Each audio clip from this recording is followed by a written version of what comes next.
Hi, I'm Akhil. And Devika Srikumar. Welcome to The Long Take. This week we're discussing the new Imtiaz Ali movie, Main Vaapas Aaunga, which is his second feature with Diljit Dosanjh and also his second feature in his post sort of political reawakening phase. But it's sort of like caught between his previous self and like the renewed self. Does some things well, does other things not so well, which we'll discuss. What do you make of it, Devika?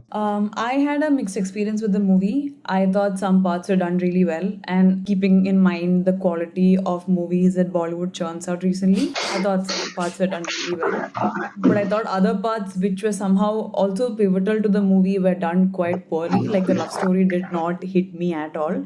The movie is meant to just like evoke a certain emotion in the audience, no matter how earned it may be or may not be, because at the end of it, I was still bawling my eyes out. I was still crying and getting over that emotional space. I was like, did it really stay with me? No. Did it stick with me? No. Am I gonna think about this movie for a long time? Am I gonna think back to the visuals of it? No, I'm not. But did it make me cry? Yeah, it did. Yeah, which is like not always a good indicator, as you just like said, right? Like just because it makes you cry doesn't make it automatically a good movie. Those two are not always related to each other. Yeah, but it's such a easily winning trope with the audience. Lost love is such an easy tearjerker. How can you take that and still not make good on the promise of it, right? We've seen so many movies like La La Land or Blue Jay or like so many movies or whatever, In the Mood for Love, etc. Yeah, Bollywood has made like 500 of those. Yeah, it's like the most winning trope in cinema everywhere. And especially in Bollywood, when Bollywood makes great music, like the kind of music it used to make in a certain time, if you mix that with the kind of story this is, should be like an award-winning watch. And you have like A.R. Rahman here as well. Also one of his recent better works. I genuinely enjoy some of the songs in this movie. So that was a positive aspect for me also. Before we get into the love story aspects of it, I want to actually start backwards. Like part of like Imtiaz Ali's like new thing on things is being like more politically aware of things, right? Like an older version of Imtiaz Ali would have just made like a love story set in possibly like this time, but not actually tackled or like confronted the times he was setting the story in. But like this movie ends and there's a post-credit scene which like shows you like real life footage of like wars and like displacement from around the globe. Did you felt that part was earned? No, I thought it was quite disjointed, the movie. Like I know that in a lot of parts they try to use even within the movie they use real footage of what happened during partition, and I know that that's the, I wouldn't say gimmick, but that's a tactic that a lot of movies also employ when they're adapting real life histories. But for me, I think it felt emotionally lacking. Like I felt like Imtiaz was tackling so many different themes in the movie, and like you said, if this were his new politically aware self, I felt like he didn't engage fully with the politics of it either. Like there was one scene where Diljit is giving a monologue about like how the Radcliffe line was made and how brutal it was and how it like people. Fuck, it's not even a monologue. It's like delivered in a stand-up set, and that stand-up set is easily the weakest part of the entire movie. I agree. That's like, why is he even trying stand-up? He's a software engineer, right? Even if he were to delve into the politics of the movie, there's so much more that he could have looked at, like what was happening at that time, what were sentiments of the Hindu, and also like the sentiments of the Muslims and the Sikhs and the Hindus at that time, how they felt towards each other. How did something so alien to them, like a line being drawn and another state being created turn into something this disastrous, right? It claimed millions of lives and displaced so many families, right? So like all of that I felt like he didn't delve into at all, which but on some level I'm also thinking he didn't go into it because he was trying to show the movie through the lens of Keanu. And obviously Keanu doesn't care about the politics of the time. He cares only about he being lost and his love being lost, right? I think he was trying to show that. But then at the end of all of this, when you end with like this ode to eternal love and making the audience cry and then showing a bunch of scenes of people being displaced and disenfranchised. Which, by the way, it's not even on its own. It's like mixed with like Diljit Dosanjh doing like a music video around possibly in like an AI set. Through it, I was not able to like, those images are the sort of thing that usually would evoke a lot of emotion in me. But in that moment, like you said, I didn't feel it was earned. I felt it was a very disjointed movie that way, like he didn't know where to land with it. And that's why some things worked really well and some things did. Which is why it did not feel earned to me, because I thought he was quite confused on where he wanted to take the movie and what all he wanted to show. Sometimes I feel when filmmakers tackle certain subjects that might be considered heavy, they want to show so many things about it and they don't know which one direction to take, so they go all over the place. But I think often a movie just benefits from having like a very singular focused narrative. It doesn't have to be about everything on a topic. Telling historical stories, you should tell historical stories through the point of view of these people, the people who are like dealing with it. Yeah. You don't have to paint like a larger picture of like, oh, this is what is happening around them. Like, yeah, that is sometimes less useful and takes you away from the people involved in it. Yeah. Also, I feel like when you're telling a story, like you said, like a historical story, it doesn't have to be about every single event that took place at that time. Because if you show multiple events, then the audience also will lose like investment with what's happening. Like just because I watched And then it becomes recently, like a checkbox thing, right? Then it becomes like Yeah. like most of us know the big events that happened in Partition. So when you start going through them like in a checkbox list Yeah. thing, then you like we start expecting like, oh, okay, this is what he's showing now. Next thing he'll show us this. Next thing he'll show us the Yeah. trains. Like you will Becomes start like a history you diatribe. dissociate from like, yeah, it becomes like a Wikipedia article. Yeah, I was thinking recently, like because I watched this recently, I watched Safed Sagar, the Netflix show recently. I mean, I have so many thoughts about the politics of it, that's all that's separate. But what I appreciated was the fact that they didn't take the entirety of Kargil war and try to show us everything that happened at that time. They showed one specific Indian Air Force mission and how that benefited the war and how that benefited India's cause for the war. So that made me get a lot more invested and made me care about what these 6-7 people are doing in the course of the war, right? So that I think the movie would have benefited. But what about you? Like, what do you think was the highest point of the movie for you and the lowest point? Like, can be in terms of like anything, but at least in terms of themes, what do you think? I think highest point, I'm still struggling to identify something which like does not have a downside. I feel like every time I think about like a good part of the movie, it has a element to it which I'm not enjoying. Like even the love story parts, even if I go back to it, like there are problems with writing, then there are problems with like I have with Vedang Raina's acting as well. The modern day storyline of like Naseeruddin Shah might be like the good element, but then everything around him is like literally falling to pieces. So I literally start questioning the even requirement to even continue with that storyline. Like literally, this movie could just be like the past and show Naseeruddin Shah. Why do we need Diljit Dosanjh? Like why is he around so much? Where is the character going? Why does he have a so-called quote-unquote girlfriend in London? Why does she in this movie like multiple times? She's not like she's in the movie the first 10 minutes. She keeps coming back in the movie. Yeah, why? They have video calls. He does stand-up. Why is he doing stand-up? Like so there's so much in the movie. Like my big takeaway after point was, why is the movie 170 minutes long? It does not need to be 170 minutes long. Agree. Cut it down to a respectable length. No, I agree with the runtime of the movie, and I like fully agree with the point of Banata Santhu in the movie because I get what they're trying to say, the juxtaposition of like old love to new love, but bro, this has been done so many times. I get it. Our generation doesn't know how to love. I get it. Like you don't have to like hit me on the head with it over and like, over. Trying to do parallels with it, like oh my god, he is an outsider in their culture, and Naseeruddin Shah was an outsider in his culture. That scene was so do cringe. Not do those parallels. Like don't stop doing these parallels. Yeah, when he said Main Vaapas Aaunga to his dad over coming, it felt reductive almost. You coming back to India after like whatever settling abroad and trying to do stand up and feeling there is not the same as people being separated during one of the most horrific genocides in world history. Like can we not compare? Like, you voluntarily left to get a high paying job. That's what you did. Yeah. You have a great question. Like they have told us that Naseeruddin Shah has made a lot of money in his lifestyle, so we can tell the family is completely well off. Diljit Dosanjh can sit at home and have to do nothing his entire life. Yeah. So do not compare. Yeah, I did not like. So those were the points where I felt like Imtiaz didn't know what movie he was making. Like at some points he got, and I would venture far to say I think this is the first time he actually read about what happened during Partition. It's possible because like, this is what happens. Like, I think this goes back to the point you made like 2 minutes ago, right? Like when what happens is this filmmakers like get this renewed sense of like, oh my god, I want to make something different, and then they go and read about purpose, and they go and read everything about it, and then they're unable to distill it down of like what to focus on. So they try to cram everything they've read. Like oh my god, I've done so much research, and they try to cram all of the research into the movie, and it's just like there's no space for it. Yeah, but like what I found interesting is the movie is co-written by somebody who has been affected by Partition, right? If not, yeah. So I think I think for me the highest point, to answer my own question itself, the highest point of the movie was I was able to an extent feel the sense of kinship Keenu felt with Sargodha about like what it must feel like. I mean, it's not like our times where we move from one city to another so casually for jobs or whatever else, right? To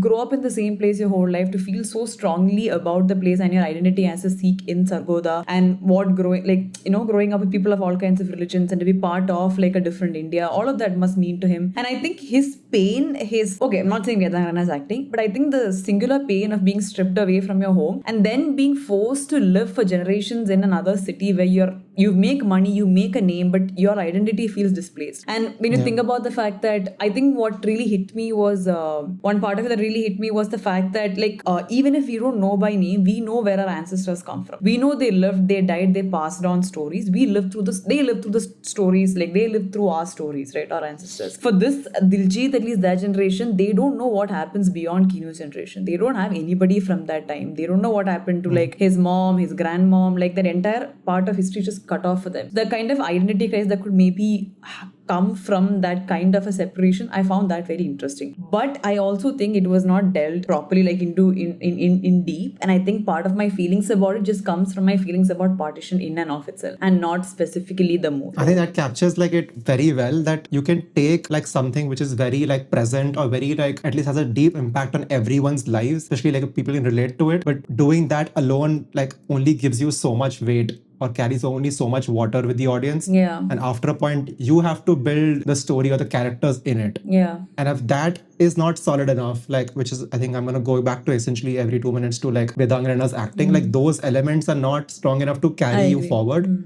Then it starts like falling. Sharwari is like outclassing him by like 10 like centuries. Yeah. How bad is he? Yeah, let's talk about Vedang Raina's acting, because who in their whatever sense of mind decided to cast this guy? Okay, I get that he's good looking. I get that he can sing that song, but bro, So I come hadn't on. like seen anything about the movie before I watched the movie, right? So I had no idea like who was the lead in the movie. I thought I saw the poster, I saw Diljit's face. I was like, last movie he made with Diljit was the lead. I saw another poster with Diljit in the face. I was like, Diljit is again the lead. Cut to me watching the movie and I'm like, Diljit is not even the second protagonist. Yeah. He's the third protagonist in the story. Yeah. Anyway, back to what you were saying. Yeah, no, Vedang Raina's acting, I took great offense at his acting, because I think it genuinely ruined the movie. Even with all the other flaws you mentioned so far, and Imtiaz Ali's maybe half-baked knowledge of what happened, that is still forgivable, where the actor is able to pull their weight and they were able to really make me feel what was happening and why this was so important to them. My God, he spectacularly failed. And he didn't even have a tough job to do. He just had to show that he was in love. Something Bollywood heroes for centuries have been able to do without any other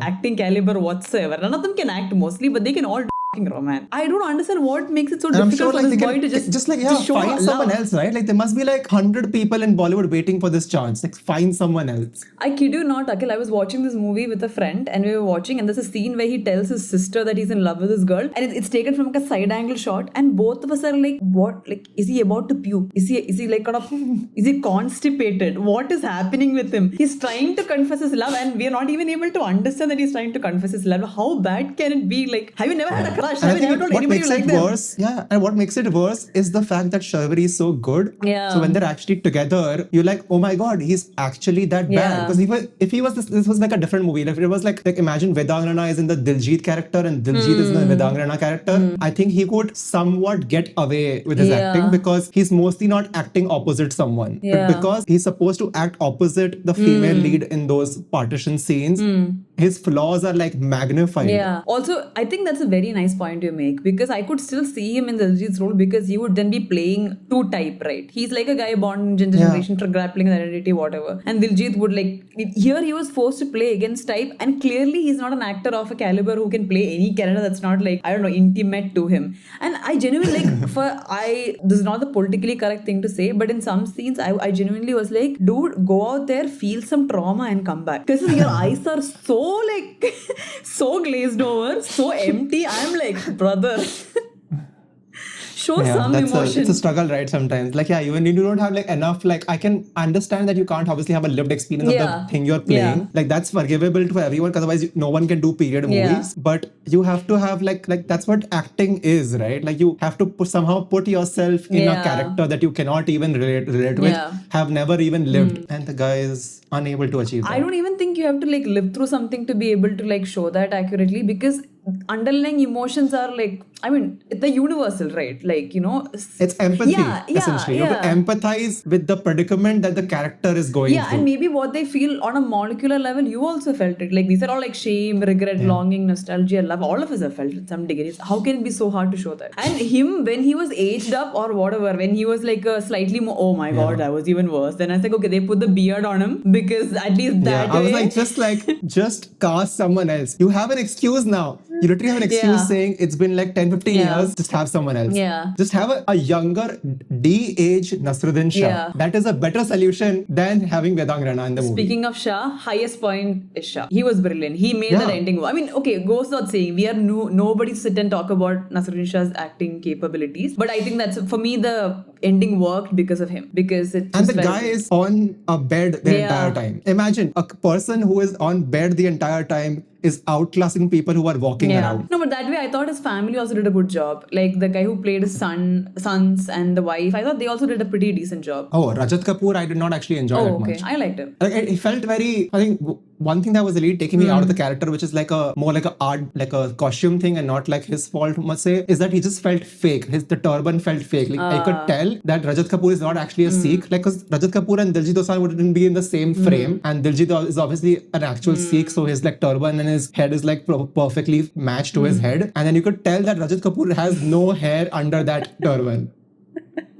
And I'm like, please, just cast someone who's already a Sikh. Easy solution. We live in a country with millions of them. Yeah. But yeah, that was taking me out of that. But yeah, I want to go back to the love story because we've dissected like Vedang Raina's part into it. Yes. But the love story fails even without his participation. Yes. It's not written. It feels like one moment they're like trying to build it up, like, oh my god, they had a meet cute. She was performing on stage. He was in like whatever the thing, and he saw her. And next minute, it feels like, oh, they're like eternal lovers. And I'm like, when did that happen? Yeah, this is a problem I felt with Bollywood love stories for a long time. And then I think there was a time period in the 2010s maybe where movies started becoming a little bit more about conversation and not just like love at first sight, peeking at each other from afar, not knowing anything about each other. But now this movie also, like, even though it's a slightly better movie of recent times, it went back to the same trope. Like there's no relationship between the characters. Okay, fine. Even if there's a relationship, show that relationship. Just because he stares at her like 20 minutes and then makes a song about doesn't mean we are gonna connect to.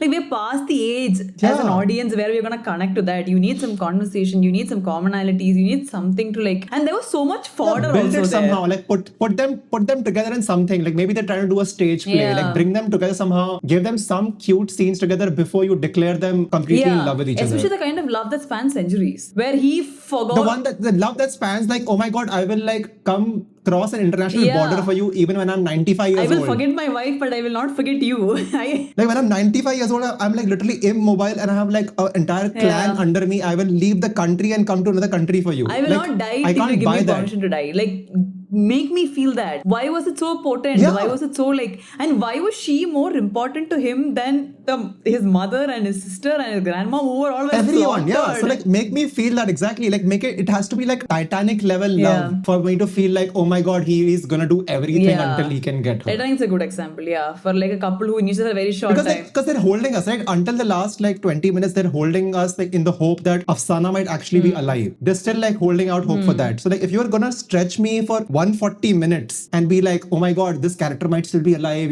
this character he's in love with might still be around, maybe he'll get to reconnect. You have to build their connection. No, but I feel like filmmakers don't know. I feel like very few filmmakers know how to like show love that way, because they feel like if you put too much conversation. Imtiaz Ali is supposed to be the guy that people keep crowning as like the romance king of like Bollywood. Like what is he doing? Okay. This is it's he Bollywood. built his entire career on Bollywood. this. After having watched movies from all over the world, when you still look at Bollywood, romance king of Bollywood is not much of a title, to be very honest. That's true. And like some of his movies have worked in terms of romance, some haven't. But I generally think filmmakers have this like hesitation to show like very the realities of romance, because they feel like the audience will become disenchanted and won't really get into it. But that's not true. Like the small things make it more appealing, make it more like endearing to watch, and make it more like believable and like, human, right? Like if you can relate with something they are doing that you have experienced in your life, that certainly helps you connect with the characters. If the characters do nothing, if these characters just like end up together out of like a pre-written coincidence by the director and writer, then you're like, okay, fine, I will go along with it because you're telling me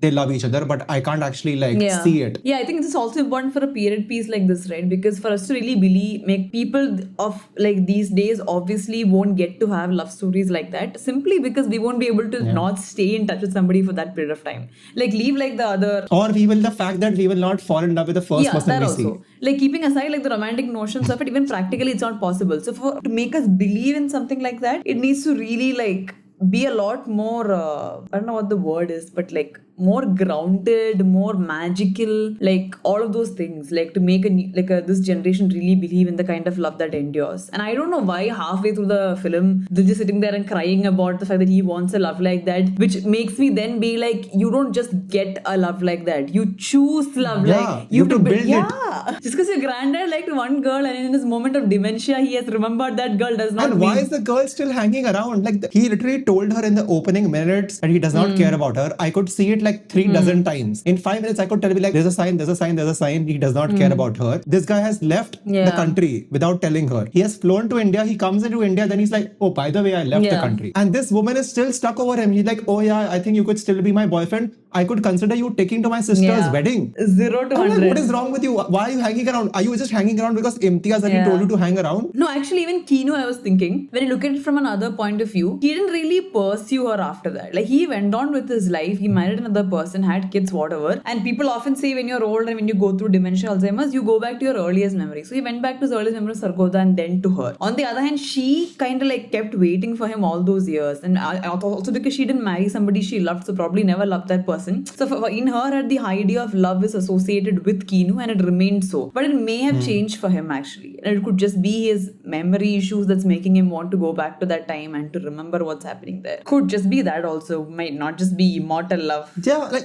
and they have lived through like so many years, right? Like if the movie is actually set in present day, which is 2026, then these people have lived through, like, she is supposed to have been like dead like 10 years ago. So she died in 2016, if I like go by the current day math or whatever, which means they still had like a decade of social media and a decade of like phone calls and That's like 2 decades of phone calls before that. Why have they not ever tried to connect before? Like, why is he suddenly awakened in this era, and why is he the only one making the effort? Why did she never try to reach out? Between 1953, she kept thinking that he's gonna come back. Why did she never make it? Yeah, between 1953 and 2026, nothing happened. Yeah, I mean, I feel like they would easily write away that with the logic that this India and Pakistan. That's why nothing ever happened. Could be. Yeah. Like it's like this storytelling. It's like just go with it. Why are you questioning it?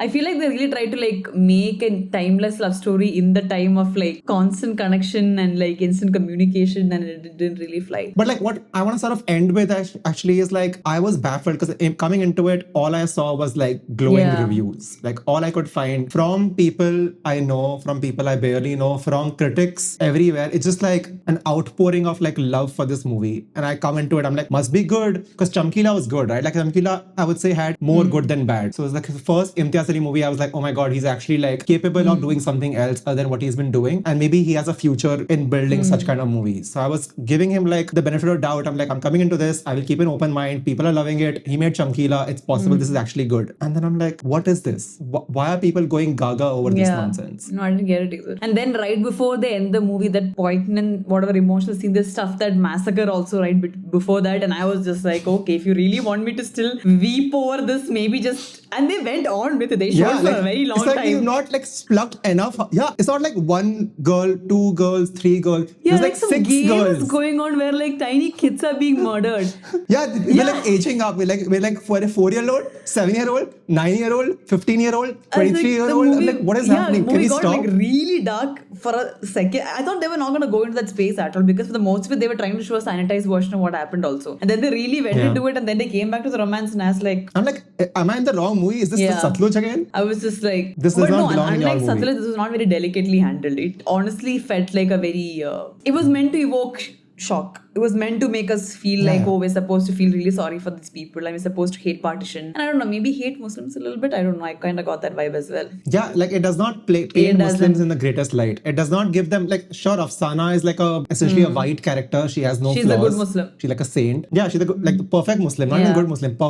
Perfect Muslim. Good Muslim is her dad. Yeah, true. Right? Her dad, not her dad, sorry. The uncle. Who was the rich uncle in the neighborhood? Dad, something. Yeah, who was branded a traitor by people. Like he's the good Muslim. So he's the good Muslim who tries to like protect everyone, then obviously gets killed for it, and his entire family gets killed for it. Most Muslims are just like, oh, they start violence. Yeah, was max dichotomy happening there.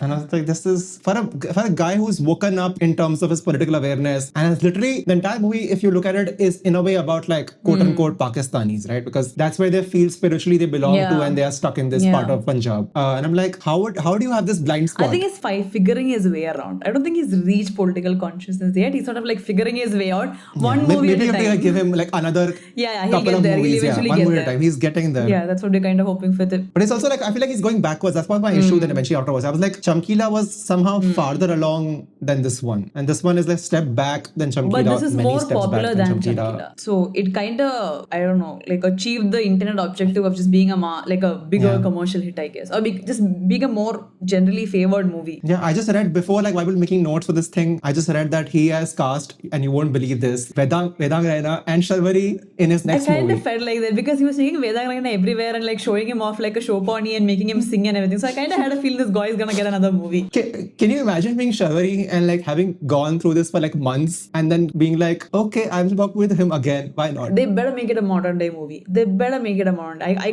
don't think Vedang. I'm sure it'll be a modern day movie, but like even then he's still Vedang Raina. Like I don't know, what man. is he going to achieve? Acting workshop they put him into. Somebody said that he can't act. Yeah, we have to give him like better doubt until we see it. Pretty much. We have to like give him that. He has, if anything, all he has is like room to improve. So this review was mostly like some 60% hating on Vedang Raina and 40% the love story, the politics and everything else put together. But that kind of makes sense. The movie also gave the same vibe. The movie gave the same vibe. You asked for it by putting Vedang Raina in the movie.